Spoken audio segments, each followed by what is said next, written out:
These were the pillars so familiar to my blighted eyes.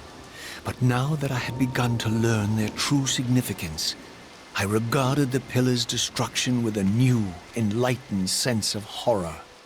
And I questioned now whether Kain's simple refusal, his mere ambition, could truly have caused such devastation.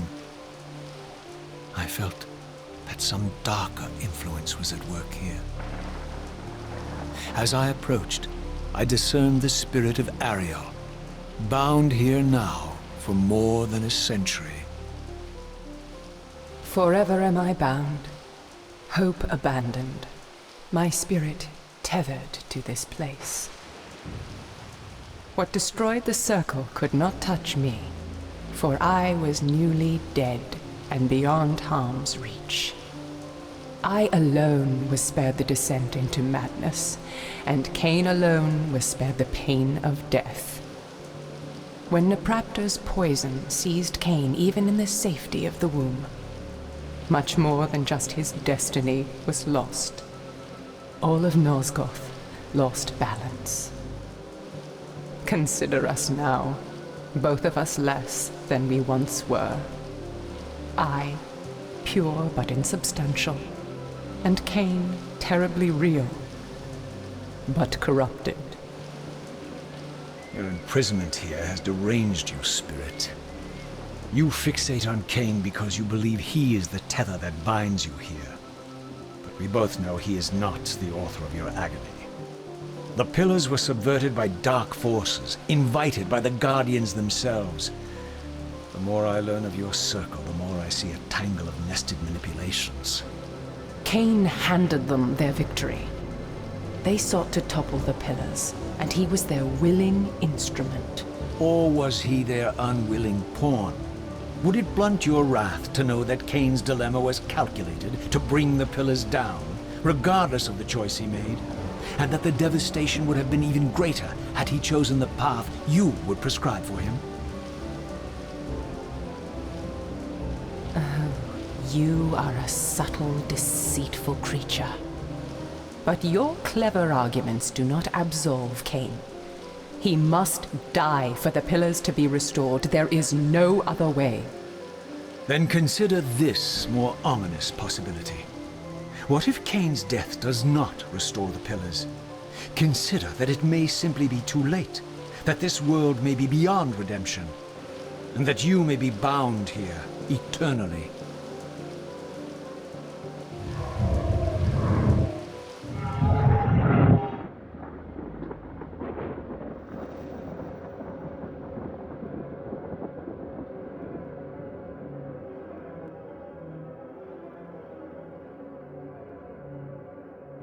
Why do you hound me, demon?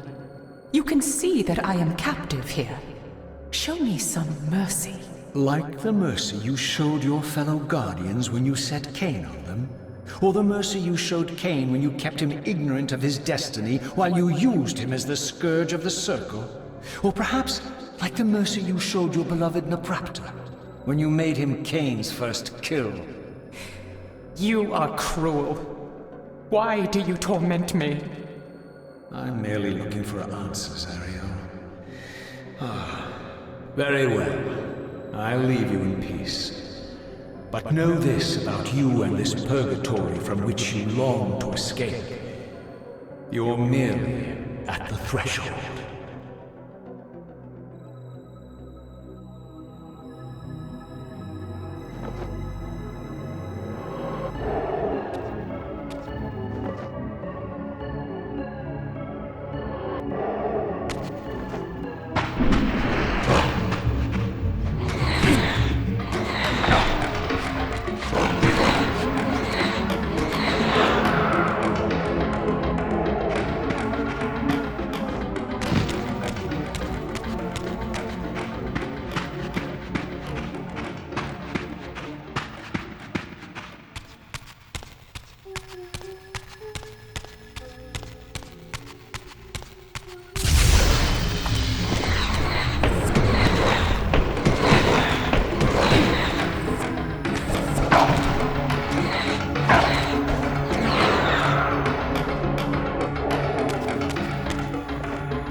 Raziel, the failed assassin. You had Kain at your mercy, but lacked the courage to fulfill the act. And now you see the wasteland wrought by the tyrant's hand, by his selfish decision to preserve his own life, even when it meant sacrificing the whole world. This is the fate of Nosgoth, as long as Kain remains alive. An ironic condemnation, given this guilty scene. One would think you'd torn down the pillars single-handedly. What are you trying to obliterate as you drag your loathsome body through this chamber? And why, as Nosgoth descends into madness and misery, do you appear to thrive? Things in this world, I am learning, are rarely what they seem. You, apparently, are no exception. I am the engine of life, the source of Nosgoth's very existence. I am the hub of the wheel, the origin of all life, the devourer of death. Or maybe you're just hungry. Could it be as simple as that? Wouldn't that be poetic irony? The great adversary of the vampires turns out to be the biggest parasite of them all. Do not test my patience, Raziel. I made you, and I will unmake you if I become so inclined. As your agent, I am beyond death. There are fates worse than death, Raziel. Oh, I see you now as you truly are. A cancer. A spooling parasite burrowed deep in the heart of this world. Go now. Play out your pitiful rebellion and take your place among the destroyed, the used, and the damned. But know this. You are mine for eternity. You have always been, and will always be, my soul Reaver.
Mhm.